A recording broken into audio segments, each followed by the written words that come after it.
I know you think all I do is laundry, but I also do a bunch of other side hustles, and one is pet sitting. And I right now am going to a meet and greet for two cats. I took care of them last summer and they have a lot of needs. I wasn't sure that they'd both be around this summer. I'm so glad they are. But I'm talking about lots of medications. I think it was like 5 last summer, so we'll see what we're getting into today.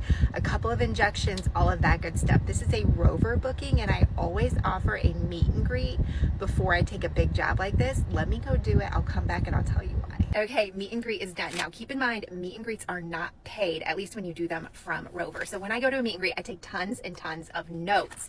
And there are a couple of reasons why I do a meet and greet. Number one, and the most important and probably the most obvious, is to meet the animals and be in the house and make sure I'm comfortable with both. And I'm mostly thinking about dogs when I say like safety, because there could be some dogs that I physically couldn't handle. Now, this never happened before, and I do take care of a lot of aggressive dogs and also medically complex animals, but I'd like to see them in person and make sure that I'm going to be able to be the right fit for them. Second, I like to go over in detail everything that is expected of me. I write it all down and then I read it back to them and I recap it in a text message. And last, okay, I had to catch my breath. The last thing that is probably the biggest worry, the thing that I am most concerned about at a meet and greet, is alarms, garage codes, house keys, and alarms. I can take care of animals probably no problem, but my fear of walking into someone's house and not knowing how to disarm their alarm if they have one, and then the police showing up and it being like a whole big thing, I like to sort that out ahead of time. So do you, if you are a pet sitter, do you offer a meet and greet for free?